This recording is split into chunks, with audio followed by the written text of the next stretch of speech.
करणार नाही, म्हणजे एकाच मतदान केंद्रावर त्याला मतदान करता येईल. ऑफकोर्स त्याच्या ज्या इतर वेगवेगळे जे अधिनियम आहेत आणि नियम याच्यामधल्या मतदारांच्या पात्रतेविषयी ज्या तरतुदी आहेत त्या ऑफकोर्स प्रिसाइडिंग ऑफिसर या तपासून घेतील.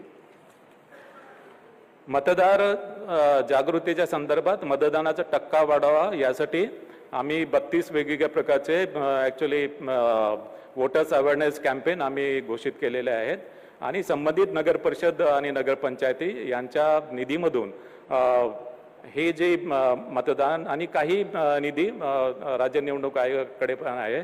सोशल मीडियाच्या माध्यमाने आणि राज्य निवडणूक आयोगाने त्याच्या संदर्भात एक गीतसुद्धा तयार केलेलं आहे आणि या वोटर्स अवेअरनेस कॅम्पेनच्या माध्यमाने मतदानाचा टक्का जास्तीत जास्त वाढेल याच्याबद्दल आम्ही दक्षता घेतलेली आहे. वेगवेगळे पोस्टर्स, बॅनर्स, क्रिएटिव्ह आर्ट, भित्तिचित्र, चित्ररथ याच्या माध्यमाने सुद्धा वोटर्स अवेअरनेस कॅम्पेन राबवला जाईल.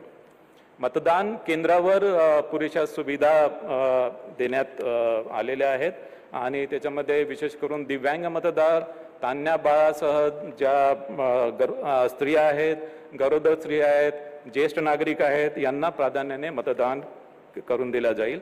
दिव्यांग आणि ज्येष्ठ नागरिकांसाठी रॅम्पची सोय केलेली आहे. याशिवाय व्हीलचेअर्सची सुद्धा व्यवस्था करण्यात येणार आहे. सर्व मतदान केंद्रावर विजेची व्यवस्था, पिण्याच्या पाण्याची व्यवस्था, सावलीची व्यवस्था, शौचालयाची व्यवस्था उपलब्ध करून देण्यात आलेली आहे आणि विशेष करून काही मतदान केंद्र हे गुलाबी मतदान केंद्र म्हणून ॲक्च्युली हे आम्ही करू आणि या गुलाबी मतदान केंद्रामध्ये या मतदान केंद्रातील सर्व निवडणूक अधिकारी, कर्मचारी, पोलीस कर्मचारी हे महिला कर्मचारी असतील. यावेळेस मतदान केंद्राच्या इमारतीमध्ये मोबाईल नेण्याची एक फॅसिलिटी आम्ही दिलेली आहे. मात्र ॲक्च्युअल मतदान केंद्रामध्ये मोबाईल नेता येणार नाही, त्या इमारतीमध्ये नेता येईल आणि त्या मतदान केंद्राच्या बाहेर एक फॅसिलिटी असेल, तिथे मोबाईल तिथे डिपॉझिट करता येईल. मात्र हे कंपल्सरी नाही आहे. जे निवडणूक निर्णय अधिकारी याच्या संदर्भात निर्णय घेतील की कुठल्या मतदान केंद्रावर ही मोबाईल नेण्याची फॅसिलिटी उपलब्ध करून द्यायची आहे. या निवडणुकीसाठी नगर परिषद नगरपंचायत निवडणुकीसाठी 288 निवडणूक निर्णय अधिकारी आणि 288 सहाय्यक निवडणूक निर्णय अधिकारी यांची व्यवस्था आम्ही केलेली आहे. यासाठी एकूण पोलिंग स्टाफ, काउंटिंग स्टाफ एकूण 66,775 निवडणूक अधिकारी कर्मचाऱ्यांची व्यवस्था आम्ही केलेली आहे. यामध्ये एकूण मतदार, पुरुष मतदार हे 53,79,931 असतील, महिला मतदार 53,22,870 असतील आणि इतर मतदार म्हणजे याच्यामध्ये ट्रान्सजेंडर येतात ते 775 मतदार असतील. अशा अनुषंगाने एकूण मतदार 1,07,03,576 असतील. 13,355 मतदान केंद्राच्या माध्यमाने ही निवडणूक कंडक्ट केल्या जाईल. एकूण 246 नगरपरिषदाची निवडणूक होत आहे. 42 नगरपंचायती आहेत. 288 अध्यक्षपदांच्या जागा आहेत. एकूण प्रभाग 3,820 आहेत.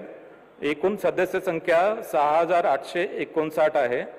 त्यापैकी महिलांसाठी 3,492 प्रभाग हे आरक्षित आहे. अनुसूचित जातीसाठी 895 जागा आहेत. त्यापैकी 498 महिलांसाठी आरक्षित आहेत. अनुसूचित जमातीसाठी 338 सदस्य पद आहेत. त्यापैकी 187 महिला असतील. नागरिकांच्या मागासवर्ग प्रवर्गासाठी 1,821 जागा आहेत. त्यापैकी 1,005 महिला असतील आणि सर्वसाधारण 3,805 जागा असतील. त्यापैकी 1,802 महिला असतील. आता विभागनिहाय किती नगरपरिषद नगरपंचायतीच्या निवडणूक होत्या हे मी घोषित करतोय.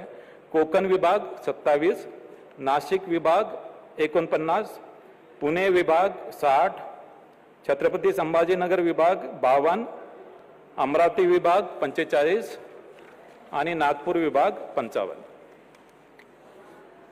हा निवडणूक कार्यक्रम जाहीर झाल्यापासून संबंधित नगरपरिषद नगरपंचायतीच्या कार्यक्षेत्रामध्ये आचारसंहिता लागू करण्यात आलेली आहे आणि ही आचारसंहिता जरी नगरपरिषद नगरपंचायतीच्या कार्यक्षेत्रात जरी लागू असेल तरी अन्य ठिकाणी देखील काही कार्यक्रम किंवा काही निर्णय झाले आणि ते नगरपरिषद नगरपंचायतीच्या मतदारांवर परिणाम करत असतील तर त्याला सुद्धा आचारसंहिता त्याला लागू होईल.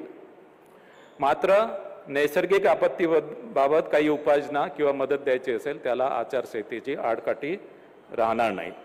आचारसंहिता आणि कायदा सुव्यवस्था संदर्भात आजच राज्य निवडणूक आयोगाने 2 आदेश जारी केलेले आहेत. देश विदेशातील प्रत्येक घडामोडींचे लाईव्ह अपडेट मिळवण्यासाठी आता साम टीव्हीच्या सर्व सोशल मीडिया प्लॅटफॉर्मला लाईक, फॉलो आणि सबस्क्राईब करा. तसंच सर्व नोटिफिकेशनसाठी बेल आयकॉन प्रेस करायला विसरू नका.